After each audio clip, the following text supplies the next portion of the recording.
right, welcome, ladies and gentlemen, boys and girls, to the China Major North American Qualifier, day number 2 action.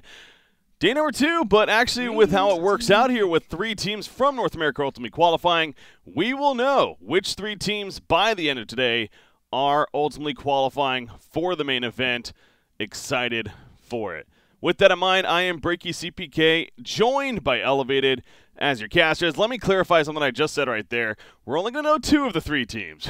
We'll know a third one come tomorrow. I just realized that was not correct. The point is, we're at least going to know 2 out of the 3 teams.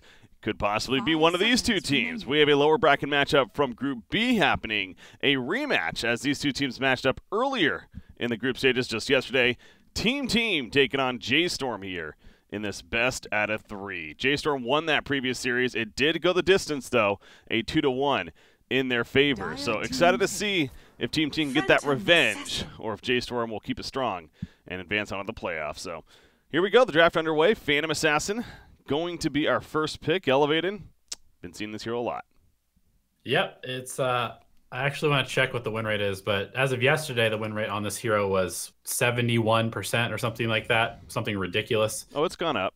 10 seconds. It's gone up since then. Oh, yeah. 72.5% now. Okay.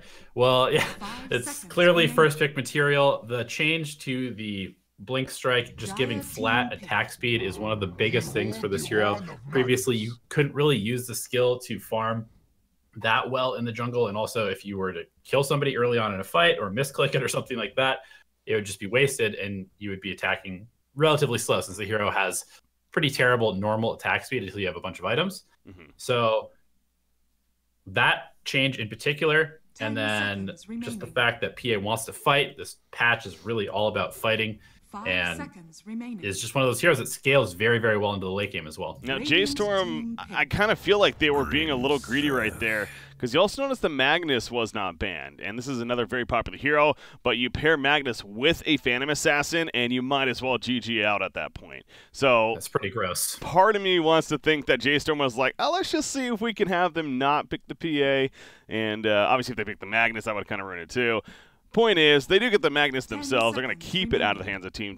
But yeah, Phantom Assassin, I still think right now you could argue is probably the scariest hero to give a team with the first pick. But they respond with their own Magnus, and now a Grimstroke, another proven to be popular support option.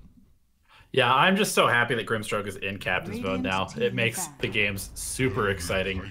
And we have seen Milan play this a couple times already. We've seen it paired with some really disgusting combos like the Spirit Breaker that is banned out by J.Storm in this game. But it seems like Grimstroke plus any hero that dives in is really, really strong. And of course, the Soulbind really actually could shut down a hero like PA in fights. If you can Soulbind it to a hero that doesn't want to move around so much, PA is kind of stuck there for 8 to 10 seconds. Yeah, it's quite the meta that we're in right now, when we're also seeing heroes banned like Spirit Breaker, first banned here by J.Storm. I love it. But yeah, we saw just yesterday between Darkseer and Grimstroke, example there, in terms of the synergy and what he can do. So taking out that kind of vehicle, I guess you could call it instead, not going to be happening here. But Elder Titan, the second pick on Team side. Yeah, it's a Nushim hero, and pairs quite well with PA as it removes the base armor on heroes, and so just amplifying the PA's damage. I assume they'll probably pair this with some sort of big team fight spell that Elder Titan can set up for and combo with. And so already a decent amount of team fight coming out from both sides, which should set up for some really exciting Dota. Last ban before we enter the next tier picks, at least. Of course, J.Storm will have that third pick option. Already having the Grimstroke and the Magnus. There's definitely some support heroes still coming to mind as far as that position 4, but also the core and who they're going to give that empower to is another thing to think about. So right now, I mean, there's always PL or Terra. Honestly, definitely. Yeah, well, PL against Elder Titan, maybe not as good, although he can avoid the Echo Stomp, I guess. Yeah, PL's better than Terrorblade against Elder Titan, since Elder Titan just removes all of Terrorblade's insane armor. So both of those seem like pretty solid options. As far as the other high win rate carry heroes that we've seen so far, Spectre's up there. Void is up there.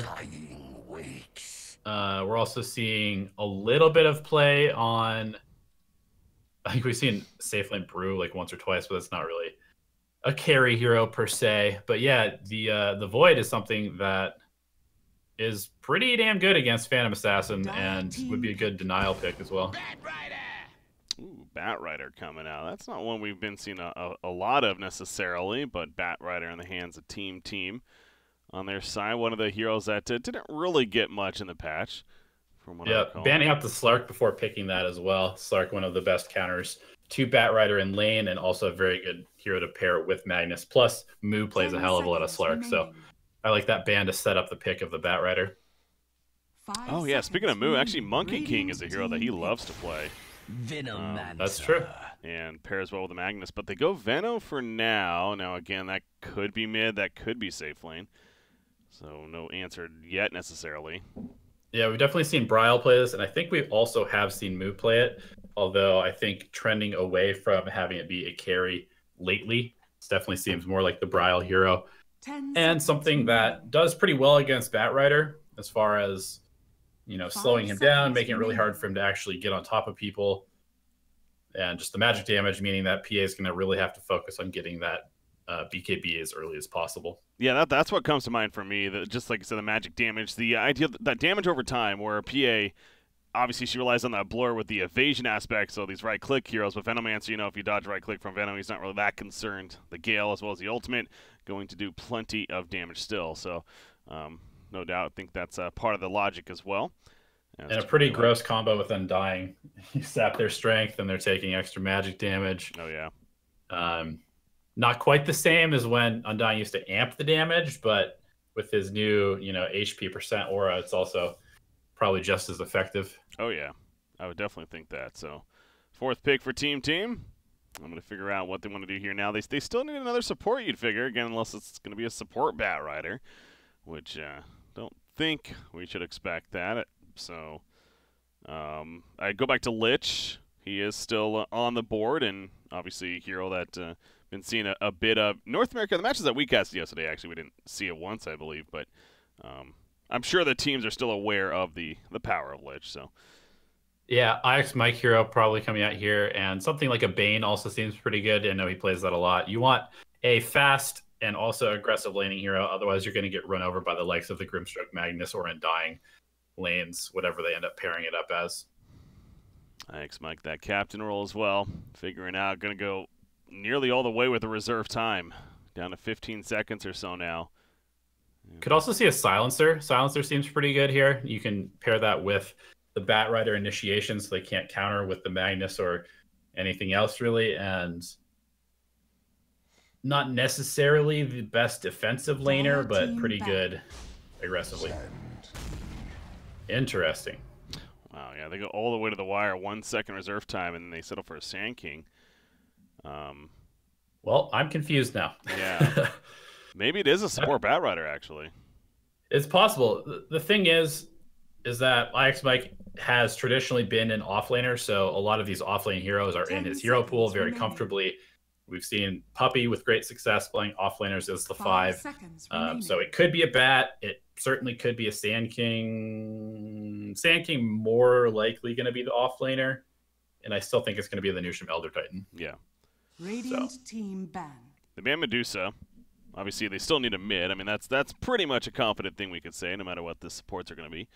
And J.Storm agrees. Medusa ban is coming out from them as a result. Yeah, Medusa would have been really good here, actually, relying on that damage over time, and she's not the most concerned about that.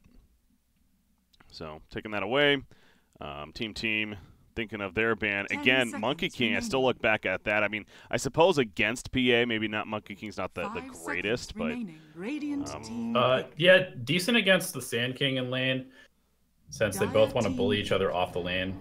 Oh, interesting at Vistage. I was thinking maybe Alina, but they're sticking with the physical damage theme, and Vistage is a very up-tempo aggressive hero that can deal with the Tombstone and disrupt a lot of things in the fights. Yeah, and also kind of a, not that, okay, so my logic here, I was going to say Visage kind of a beefier hero, of course, with that R, or the passive that he has.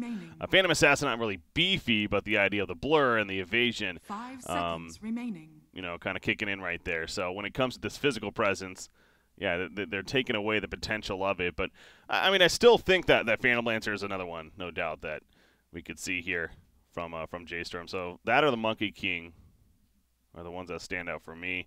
The PL would just give you maybe a little more skill ability as far as come that late game. As you called it, a dumb hero, I believe was the quote from yesterday. So, yeah, it looked pretty dumb in that series against J.Storm. That's true, that was, yeah. Yeah, the one problem with Monkey King is that you can get dragged out of your ring, and he's also fairly weak to physical burst damage, which Team has quite a bit of between the Visage and the PA. So while it is a popular move hero, it does seem a little risky, but I mean, hey, RP in the middle of Wukong's command is just a fight over instantly. You know, looking back at the games yesterday, I suppose that would have given us more information. Batrider was played by IX Mike against J.Storm in that matchup. So, they do go the Terrorblade, and you mentioned how against Elder Titan, not as likely, but they still settle for it here. And it's a Brile Terrorblade. Okay, so Moo's going to be on the Venomancer. Interesting. I wonder how they'll end up landing this, because Terrorblade seems like a really terrible hero against Batrider. IX Mike obviously playing the 5, but they might switch it up, you know, depending on trying to get that matchup. Batrider really not doing a whole lot against the Magnus. So I am very interested to see how they end up laning. We've seen a lot of aggressive lanes and even some tri-lanes in this current meta, so it's really hard to actually get a read on this game right at the moment. Yeah, yeah, the Terrorblade's the thing. It's like, I understand, yeah, against Phantom Assassin specifically, sure, being physical damage, but then you throw in the Elder Titan Aura, you have Visage, who's got that Soul Assumption, dealing some good damage itself, so it's and as you're pointing out too, with the whole laning phase, it's one of those, usually we've been sitting here saying, okay, it's a Terrorblade, you know, still confident pick, but this is one of the games where I'm not nearly as confident, honestly. A lot of these Terrorblade games that we have been seeing recently, but J.Storm going to attempt to make it work, and again, moves on the Venomancer. Brile and Terrorblade doesn't mean that's going to be a mid Terrorblade necessarily, but you would think trying to avoid the Batrider, as you're pointing out, would be ideal. It looks like it, I don't know, it could end up being a mid Terrorblade. Regardless, I don't think it's the worst Terrorblade game either at the same time. It is only a 5 Batrider, and as far as their ability to deal with the Terrorblade once he has like a BKB and a Scotty or a BKB Butterfly or something like that is fairly limited, just because he's going to be pretty free, and their burst damage, aside from the physical burst of a couple of crits, is really not very high. Once again, to clarify, guys, this is not for the spot in the major just yet. That will be later on today. This is to get to the playoffs here in the North American qualifiers. The winner of this, advancing on the playoffs, they're going to play the first-place team out of Group A, which did end up being Evil Geniuses. Not really a big surprise there, of course. So, and then if you happen to win that one, the winner of that series will then qualify for the major. But getting to the playoffs is important, too, for that. If you even lose that one, then you still have tomorrow to move on. But the loser of this series, they are done and eliminated from the qualifiers. So it's pretty, pretty quick. They move quickly with the format and everything here. So, all right. Yeah. Looks to be a safe lane Venomancer, at least at the beginning. That seems like a pretty nasty lane to deal with. The Undying Veno combo. Brile walking the Terrorblade to the mid lane, and the Grimstroke and Magnus heading to the bottom. Yeah, Brile's got the ward on him, so going to get that down, and right now nobody's there for the Radiant side, so he'll be fine. He gets it down, no information given.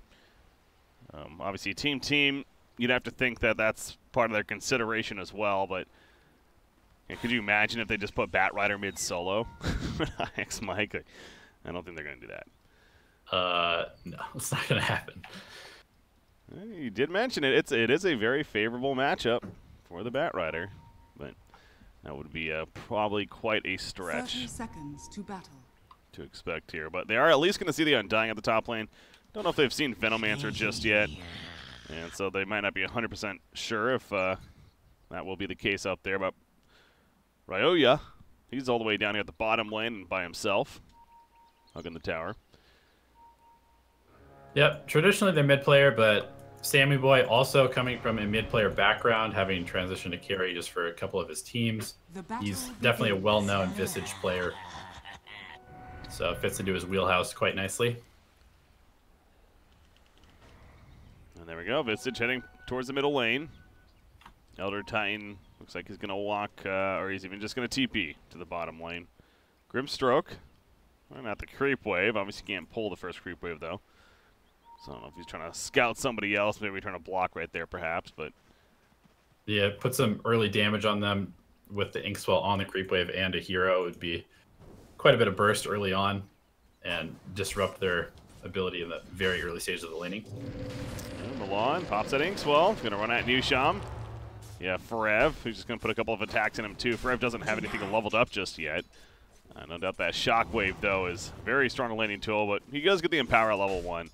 Help with even more last hitting instead for the time being. Yeah, Skewer Inkswell does actually seem potentially strong itself, so Nusham does need to be very careful. Absolutely. Lots of kill potential from the side of J.Storm in this lane. And at the same time, we have seen Elder Titan turn around some of these early fights with that incredibly high base damage, or incredibly high bonus damage from the Astral Spirit. Very true. Creep wave being pushed up right here, but again, that Terrorblade versus Visage in the middle lane, and right now, Bryle's doing pretty good, 5-3 against the 3-1 Visage.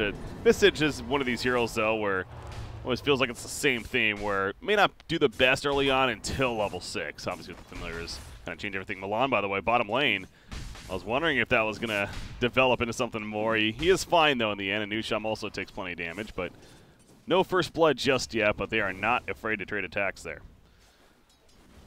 Yeah, I think this lane is going to end up favoring J.Storm in the long run just because both heroes have early sticks, which means they're going to just have a ton of regen over the course of the lane since Elder Titan and PA tend to spam their abilities quite a bit. Double damage rune in that middle lane. Terrorblade's going to head over and snatch that up for himself. As the Wraith Band building has begun. How's the top lane going? You got Venomancer 7-2. Sand King 8-2. So very back and forth. Gale comes out, but they just run at Moo. Oh my god, that damage. He had 6 stacks. Yeah, jeez. See you later. That was, I mean, if you're Moo right there, it's a case of try not to get in range of that Pearl Strike if you have that many stacks, obviously, but he did. Yes. Hero's so slow. He only has 280 movement speed. And does have 8 armor, but hey, against that magic damage coming out from Batrider, it's really not that effective. Brax goes for the early boots so he can catch this very slow Venomancer. And like you said, he needs to be very careful of his positioning. Nusham with the Astral Spirit. Coming back to him, all of a sudden, plus 75 damage. Feeling pretty good. Got a little pull going on here as well. Oh, Centaur. It's stunned. Yeah, that's... might make this awkward, actually. Does he have Skewer? He doesn't have Skewer yet. And it doesn't matter. The Empower auto attacks plenty, and he goes down. Yeah, getting stunned by that Centaur actually screwed him in the end. Well played by the Dire team, though, capitalizing. Yep, definitely a bit of a misplay. You got to be expecting those creeps. The big creeps in those camps, they trigger their abilities when there are 3 or more enemies around them, so... it's not something that just happens randomly. It's pretty easy to predict. Yeah, that's... and he was even purposely pulling it over, so definitely underestimated. I don't know, the radius was pretty large, to be fair, too. He seemed decently far away, but I guess the radius is a bit bigger than expected. So, still caught him. Top lane, Venomancer. Again, 5 stacks of that sticky napalm. You see, he's just keeping his distance. We saw what happened last time, and Moo's very aware. So he's not going to risk it again, at least for now. Coming back for the CS, though. It continues to be very even in CS at that top lane, despite the earlier kill. As down here, going for that Arcane Rune. It is picked up by Nusham. Rooted up by the Inkswell, but he's fine. Simply walks away. The biggest discrepancy so far in the laning stage is this mid lane where Bryle abusing Metamorphosis and the Conjure Images to really bully Sammy Boy. 25 and 13 versus 13 and 4 for this Visage. And that's a little concerning, as Sammy Boy is a full level behind and really, really needs that level 6 as soon as possible if he's going to do anything. Exactly. Again, it goes back to that Visage. Like I was saying earlier, that's the theme of this hero. Get level 6. Yes, it definitely changed with those familiars, but until then, it will be a bit of a struggle. And it is showing off here. IX Mike wants this top bounty rune. It's going to come at a cost, though, most likely. He doesn't even get it. And, well, he's doing some good damage to Move. Move stood in that fire a little bit longer, but even the rip heal coming out from March and, yeah, IX Mike with the Gale. Both are so slow from one another. The stun hits, actually, and the Firefly burn comes in. Moves in trouble. He goes down. IX Mike will survive for the time being. It actually works out when it's all said and done. And now Nusham, he's going to help kill March in the process. Southpaw from IX Mike, and they are going to turn on the Undying as well. He has 12 stacks of that decay. It don't matter. Final auto attack for Nusham. IX Mike just flying away, flapping those wings. Somehow lived.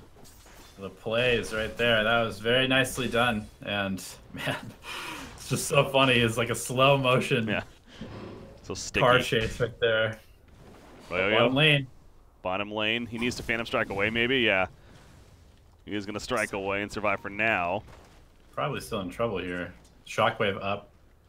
Just needs to find the angle for it. He has another. Okay. I was going to say Phantom Strike in 1 second, but it wasn't going to work there. Just a matter of time. But yeah, they were aware. They saw Nusham at the top lane, of course, so they figured they would dive him. And that ended up working. Capitalizing from J.Storm. Bryle, meanwhile, 4 Wraith Bands, 38 and 19 CS here in the middle lane. I would call that a very good start. Yeah, he's having a great early game, and I mean, God, look at this hero. 22 armor at level 6 and 325 movement speed without any boots. What the hell is this? Yeah, kind of silly. Elder Titan. Now, we mentioned the idea on paper, Elder Titan, again, with the aura, very, very powerful. However, he needs to level it up, and right now he gets level 1 of it, and he's level 3. Obviously, he'll want Echo Stomp as well, at least 1 point of that, so we'll keep an eye on that and see what it's ultimately that massive threat, but right now it's not the biggest deal. Visage, middle lane, he's dead. Yeah, Grimstork and Undying just rotate in. Sand King ports into the tier 2 tower, not going to happen, though. Tombstone even put down half the tower, so Brax kind of just walking in, throws down a Sandstorm, figures trying to push them up back as much as he can with the Metamorphosis of Terrorblade. Still there, doing plenty of damage, so I don't think Terrorblade is necessarily that concerned. Yeah, meta's still up for quite some time. It is nice, though, that you can just Sandstorm and still hit the Tombstone, so that's one way that Sand King can kind of counter Undying a little bit. Oh, they're going now. Here comes the Firefly. Only 1 stack so far. There's 2 stacks, but it's definitely going to be enough. The Inkswell will not save him in the end. They get the 1 kill. They're going to go for 2 on March as well. Easy second kill. Double kill for IX Mike. Milan at least trying to get the turn on the bat. We saw what happened last time, though. The X-Top, that 1 point value does come out. The Sand King Burl Strike. And IX Mike, burn, baby, burn on top of him. Nusham will get credit for the kill, but yet another turn for the Radiant. And wow, he actually lives. The tower right there. That's this Bat Rider, IX Mike, he's proven to play. He has plenty of experience on it. Yep, knows the limits of the hero, and Team, this is a theme that I've seen in them, is that they tend to get off to these very good starts in the early game. They are incredibly active around the map. We've seen Nusham top, we've seen him bottom, we've seen him mid lane, Brax making the rotation early as well, and Bryle going for the very, very greedy 4 Conjure Image, 3 Metamorphosis, no Sunder. After such a good early start, gets punished for it. Yeah, that's a good point. So, doesn't have that to save him. Wonder if he may look to pick that up at level 8, almost like a, all right, maybe I do need this now that I died idea, but he's going to jungle for the time being, so perhaps not. Either way, he'll be staying there for a little bit. Obviously, on the other side, Phantom Assassin is recovering. It's not crazy recovery needed. As top lane, they are engaging, aren't they? Double damage on Sand King, trying to get in there. Nice extra step with 3 heroes. The RP comes out of response, though. This time, it looks like they dove too far on the side of Team. They will lose 2. Sand King and Elder Titan are dead. Bat Rider, we've said it before, he's in trouble, but he ends up living usually. So I'm going to go ahead and say he's going to live. Milan is in trouble himself. 4 stacks of that sticky napalm. IX Mike comes down for the Fireflight. And now he's in hot pursuit, we'll call it. Oh, yeah, he's getting away for now. Maybe he actually doesn't have Stork of Fate, so. He needs vision for this. Oh no. Phantom's Embrace. TP. Not the skewer just in time. Oh, Just that- at the very edge of Is that under range. attack. Yeah. Meanwhile, Sammy Boy did snipe Moo on the Venomancer. with Okay. That soul assumption. So they actually did get a kill in the end with that dive. Made it a 1 for And 2. All the while, a massive amount of space for this Phantom Assassin. I feel That's like true. there hasn't been a hero in this lane for like the last 5 minutes. That's very true, actually. So yeah, even though he died right there, that's a support Bat Runner after all, technically. So I think it's almost a win for them. Brax going for the epicenter, lands on 3 different heroes, trying to get a lot of damage out. Bryle taking plenty. March is also getting low. The shockwave in on the Visage, so he cannot finish anybody off so far, and he will go down to Visage. They do get the kill on dying, but not the ideal situation for Team. So Bryle comes to the fight with that metamorphosis, of course, and when we see the turn, epicenter level 1. Still not enough damage. Yeah, overstepping their bounds a little bit there. They were feeling pretty confident in their ability to take all these fights, but with the inclusion of Bryle, it becomes a little bit harder, and he did take the Sunder. Now has 0-4-4 and the Sunder skilled at level 9. It is really interesting to see nobody taking Reflection anymore. It seems like everybody just expects Terrorblade to have to go to the jungle very early on, and you just go for kind of the old school max Conjure Image build. Where's your TP super into the right, but top lane.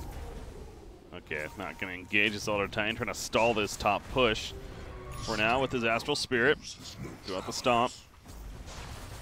But they're wrapping around. Forev trying to find his angle. He has another RP. He will pull in Ike's Mike. Going for the skewer, but he gets stunned up. However, the Soulbind on both. Can't run away. Silence up on top of the Inkswell stun. They get the kill on Ike's Mike. They also lose Visage Mid lane. in the mid lane. Okay, wow. That was Undying and Terrorblade, it looks like. Yeah, no meta even.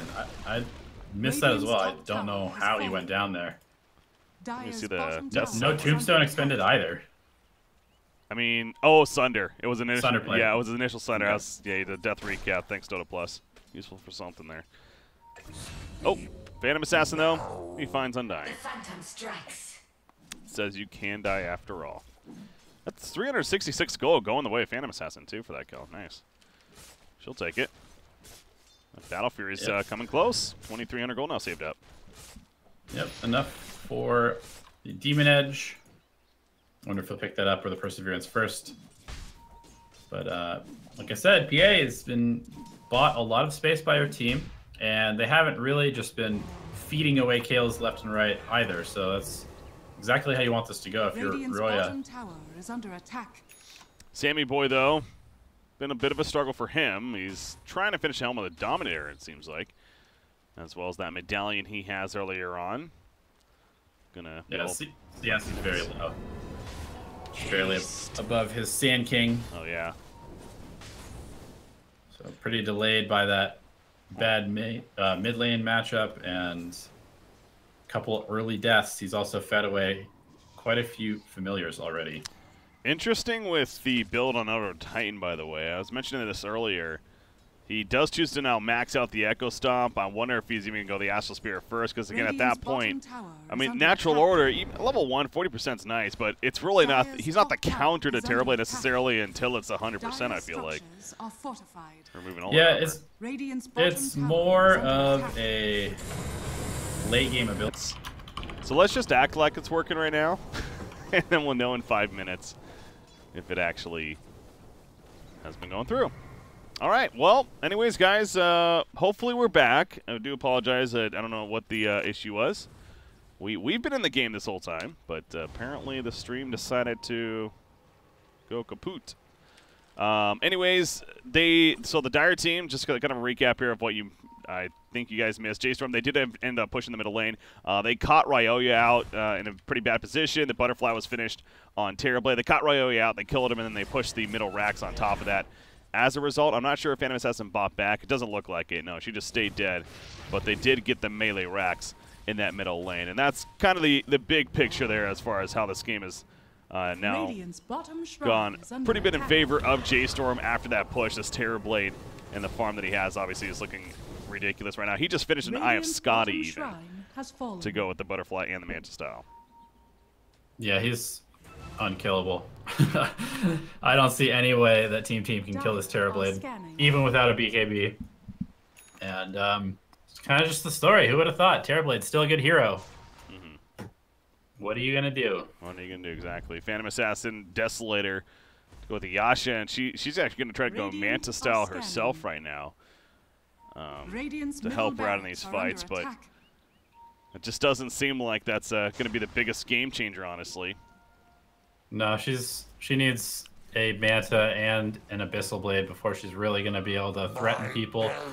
I do like the choice of the Manta style over the BKB just because the only thing he can really dispel is the Phantom's Embrace anyway. And if he doesn't have the BKB, it's kind of just sinking a bunch of gold into an item that's just going to get RP'd anyway. Well, she is continuing to farm, of course. Gets towards that items to see if can eventually pick them up and what kind of impact it will have. But Terrorblade trying to decide with the team what they want to do as far as Roshan's concerned. It's 5 more seconds before it could be back up. You actually have the couriers over there, so using that to scout things out. Ryoya, pretty deep in the dire jungle. It's probably one of the safer positions to be right now, to be fair, though, as you have J.Storm is heavily invading the Radiant side currently, but they are smoked up as 4. Yeah, they're definitely trying to hunt this PA. Not going to see him, though, as he blurs through the mid lane. Cuts the creep wave. A bounty which my matriarch would and has to farm the offlane jungle. But J.Storm pretty happy to just sit around and wait for this Rosh to come up. They are in a commanding spot in this game right now. Looking at Visage, gonna haven't talked too much about him recently, but he does have a pipe. Thinking about upgrading to the Solar Crest, of course. No doubt important to have. Choosing not to get the Ags this game, to go for that 3rd familiar instead. At least yet. I mean, could eventually still go it, of course, but all about more of that utility right now. And I think this is more around the idea too. It's that 4-1 strategy. You know, obviously they're babysitting the Phantom Assassin, letting her take care of the damage, the heavy crits, and everything. But fortunately, she's behind the Terrorblade. Really doesn't feel like a hero right now. I've felt almost no impact. Very, very low tower push ability so far, just because they haven't really been able to get across the river for the last 10 to 15 minutes. And Visage can threaten with split push, but I mean, these birds, they can barely even kill these Terrorblade illusions. Triple stifling dagger picked up though by Phantom Assassin. There you go. Radiant's middle barracks Jesus, big crits coming out. Overkill much. Got Ghost Scepter picked up on Grimstroke. Great item to have against PA, of course. You know, that's an item. Go ahead. No, you go ahead. Well, I was going to say, an item that we haven't seen, not Ghost Scepter necessarily, but Heaven's Halberd. You think is fantastic against a hero like PA. But I feel like in the PA games that we've been watching, we really haven't seen teams pick it up. That's that counter tool. But yeah, it's not the best build-up for a lot of heroes, but they're engaging. Epicenter. They get the initial kill on time, but a what cause with Forev coming in as on top of the Air Splitter himself. Landed the RP though and sets him up for a perfect poison Nova Ryoya. He does cut down the Magnus. He's trying to run away now. Terrorblade, he's going to toe the Elder Titan. He is getting low on Brawl, isn't he? Sunder, no, he already used it actually. He actually goes down. The Elder Titan are no doubt doing plenty of work throughout the fight as well with the Air Splitter. He's going to go for the other Echo Stomp. It's avoided by Moo, but Moo's still dead. Double kill for Ryoya. And how about that? Team, they dominated that fight, by the way. Elder Titan might end up still dying. Yeah, he is going to die to the poison, but it was just a Batrider buyback. That's all that was necessary. Yeah, and Bryle immediately just buys a BKB. Not surprised after that fight, because if he has a BKB there, they don't lose that.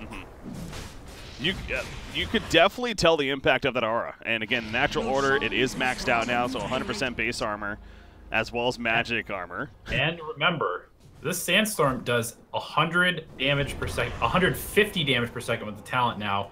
Plus that aura, that is an insane amount of damage that was just being done to the entire fight. Yeah. Brax was just in the Sandstorm the whole time. Yeah, this fight, being clumped up like that, I mean, it's kind of tough because J.Storm does have advantages for fighting in close quarters somewhat around their tombstone and things like that. You know, the RP clumping them up and everything, but team, I go back to that natural order aura once again, and if they are clumped up, they're all being hit by it. You mentioned the Sandstorm, you're fighting inside that. So both sides really do have these strong abilities of fighting in a somewhat condensed area. But right there, it seemed like it favored Team quite a bit. So J.Storm maybe going to second guess next time when they look to find an initiation and jump in, because this game just swung, man. I mean, I'm looking at the net worth. It was upwards of 11 to 12,000 according to the graph. Yeah, there's the update. It's now about 3,000 for J.Storm. So still having that lead, but that's quite a dip. And Terrorblade has his BKB now, though. We talked about that being a difference maker item. This is getting into scary territory, though, for them, as PA has a MKB complete to deal with this Terrorblade Butterfly, and they handed over a gem to a Batrider, who's probably the best hero in the game with a gem. Oh, yeah. Firefly. Yeah, they were able to burst March at the beginning of that fight as well, so there was no Tombstone, no heals, no slow from the Undying, and Terrorblade. Oh, he's running into a death trap. He is being paid. Oh, the auto Gecko Stomp doesn't hit, though. And they will kill IX Mike. That really was looking scary for a second for Brawl. Now, he commits a BKB to kill a Batrider, so I still think that's a positive for Team, but as well as meta for that matter. Yeah, they do get the gem back, though, and IX Mike is dead for 60 seconds, which means that a lot of the duration of this Aegis is just going to be wasted because they really cannot push without him. So probably worth it in the long run. So much more.